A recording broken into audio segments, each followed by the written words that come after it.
Hey everybody, it's Carm here. I'm back on a Thursday afternoon. I'll come back on and share a few current listens, some things I've been enjoying throughout the week. I want to thank you all for comments on the last video. I hadn't made one in quite a while, and I appreciate that. Some of you like the mixing it up a little more with books and things I'm watching.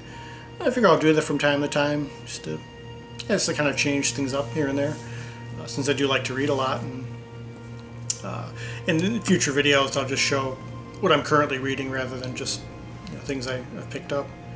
Though I found enough to last me quite a while from my trip. But well, here I want to show this first album here I found on my trip at a place I've mentioned before, and still one of my favorites to visit, out in Flagstaff, called Bookman's.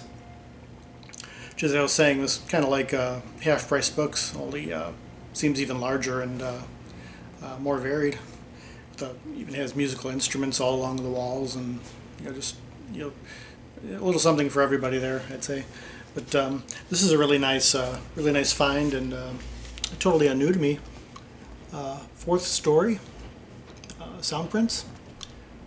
Band's name's Fourth Story, and Soundprints is the album, from 1983, which appears to be on a private press on, I think it's their own label, which I wasn't familiar with previously, Getz.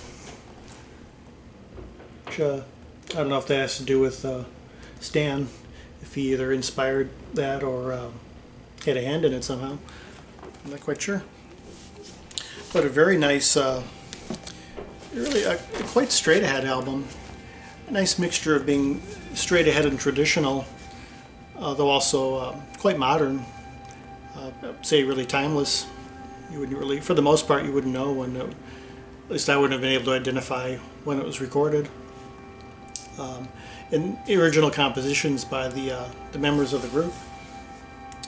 You have Albert von Siguren on saxophones, playing mostly soprano and a little bit of tenor. Paul Martorella on electric and acoustic guitars. Ernie Nunez on acoustic and electric basses. Really like his acoustic playing in particular. Has really kind of a fat, chunky sound, but also very well defined and articulated. Roger Gillespie on drums, and Pete Williams plays piano on the title cut, just the title cut, Soundprints. But really nice, quite lyrical, melodic, very accessible, very easy to get into, but just a nice balance of that improvisational tension and melodicism. Just very pleasant all around. The sax player, he composes the majority of the pieces, Albert, but also Paul takes on several of the pieces.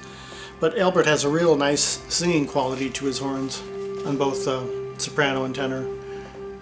Very, very emotive. And I'd never heard of, wasn't previously familiar with any of the musicians, but yeah, just a really nice surprise, real nice find out there. And of course, while I was out there, I didn't have access to a turntable, so a lot of times, if I find a CD or I could listen to it pretty quick. But so just the whole time, it's kind of like the old days when you're buying a record, you gotta wait till you get it home, of course. But in this case, it was even a little bit longer, which really made it well worth the wait. Yeah, again, a really nice, straight ahead yet modern, and it's really good, timeless, a mixture of electric and acoustic jazz. So, Fourth Story, Soundprints, 1983. I definitely recommend it if you come across it. And next up, it's an artist I'd known of for a while, and sure the name will be familiar to many of you. Yeah, certainly the last name. Scott Jarrett. Without rhyme or reason. Yeah, by the last name and taking a look at him, if you guessed that he's Keith Jarrett's one of his siblings, you'd be right. One of his younger brothers. Singer, songwriter, guitarist. Plays a little bit of keyboards too. I'd been curious for a while, knowing that he was also a musician. Not nearly as prolific as his eldest brother. To the best of my knowledge, this is his only official release. I could be wrong. As well as a few singles off this particular album from back at the time, 1980. Is on Arista GRP. So I wasn't quite didn't quite know what to expect from hearing this. But it's very much in kind of that of the time, late 70s, early 80s, kind of singer-songwriter. I never care for these terms. You know, you hear light rock or light FM kind of things. Does seem to fit into that vein, although with I'd say a good deal more variety. Not just his playing and composing. He composes and writes all the lyrics on here. Or, you know, composed most of the music. But a great deal of variety. You could hear some Latin influences, funk, as well as more traditional kind of pastoral folk, but even a little bit of progressive rock at times, or at least progressive, you know, what was considered by that time, by 1980, maybe a little echoes of Genesis, you know, from that period. At least I hear it myself. But vocally, I'd say he's, with my limited knowledge of singer-songwriters, vocalists in general, I could hear maybe Paul Simon a little bit as a reference point. His singing approach, as well as the tone of his voice, and he stays very consistent with that voice throughout, even with all the different styles he's taking on. His guitar playing is, you know, first hear it, kind of sounds like the traditional accompanying oneself, one's own voice. But every now and then he'll come in with a solo, and it's quite impressive. My only reservation, I would have liked to have heard more of that. He's definitely has chops, but again, I don't know if he's done much recording otherwise. It's produced by Dave Grusin and Larry Rosen, and Dave himself plays most of the keyboards on here. Also joined by you have Marcus Miller on bass, Ralph McDonald on percussion, Toots Thielemans plays harmonica on here, and even Keith himself on I think one or two cuts he plays acoustic piano, backing him up with his very his distinctive sort of almost like simultaneous comping and soloing. If you know his playing, but, yeah, very distinctively graces the album. He's playing there. I didn't even need the director to help me with that one there. Let's see these kind of gatefolds. The fellow himself. But yeah, very nice, very pleasant, easy to get into. If you like that kind of singer-songwriter, folk is kind of the base of it, but again with a lot of variety, and seems to be able to play again just about any kind of music really, but still again the voice and the playing remain very consistent, and yeah, it just sounds very much his own. So yeah, I'm curious to listen out more and see if there's what else he has out there. Maybe there's more live things to be looked into. But yeah, it's a very nice one, and a nice example of maybe a different side of GRP, being an earlier one. So yeah, Scott Jarrett, Without Rhyme or Reason, from 1980. Yeah, it's another very nice one. And finally here, it's a wonderful recommendation and tip-off here from good brother Chris. Brother Chris, as many of you know, JC68. He had told me about this just before I had left town, and I couldn't order it up fast enough, seeing the price. It was only $5, I believe, and I know a recommendation from him. He's going to be it'll always be worth it. Dialogue with the Ocean by David Mingyu Liang. Chinese meditation music by, which I don't hear a great deal of.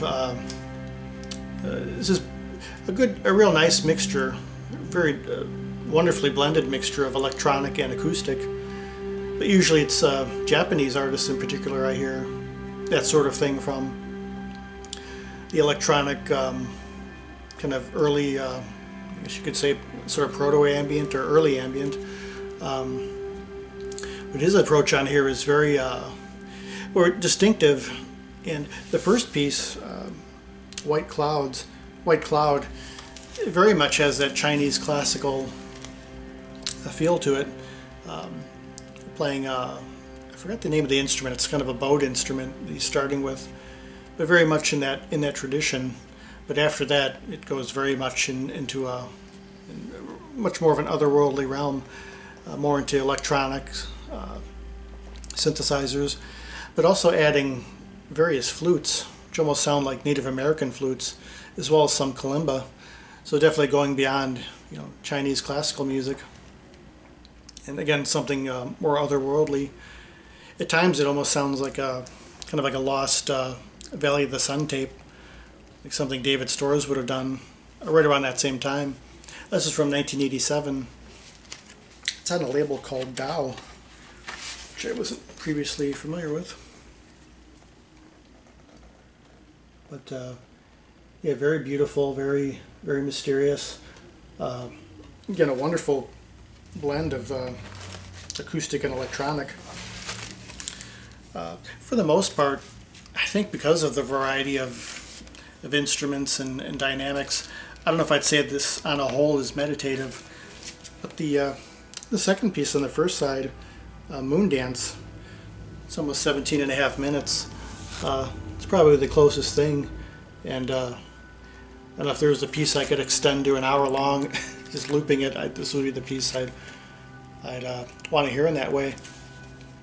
Yeah, very mesmerizing. Just imagine traveling through a cave where it's not getting darker the further you're going into, but it's being illuminated at different points, and the internal landscape is kind of changing very gradually, but it sounds like that the whole time. There's some really nice slow undulating sequencer kind of overlapping against each other, but then again you still have the acoustic instruments kind of wafting in and out, the flutes and the bowed string instruments. But just yeah, very powerful stuff. Here he is. I wondered if he was going to make it or not. It was nap time earlier, but really beautiful as a whole. And on the second side, it's all shorter pieces, but again going into even more of a deeper mix of the electronic and acoustic, and yeah, just very much very otherworldly and beautiful. So yeah, perfect recommendation from Chris. He knows me very well, and I'm sure many of you who've come into contact with him over the years, I'm sure he's gotten to know your tastes as well too. So yeah, I would definitely recommend if you see this around. So, of course, I'm recommending everything I'm showing, but and I believe this is up on YouTube, at least parts of it, if not as a whole. I think that longer piece is up there, so I definitely recommend it. Yeah, Moondance, longer piece. So it's Dialogue with the Ocean, Chinese meditation music by David Mingyu Liang. Really lovely cover there. And the artist himself. So yeah, check it out. And yeah, that's what I've mainly been enjoying during the week. Among other things, I've been spinning, and definitely be quite a bit more to come.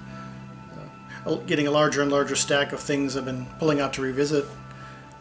Some newer things from towards the end of last year, as well as older things which I just hadn't heard in quite a while.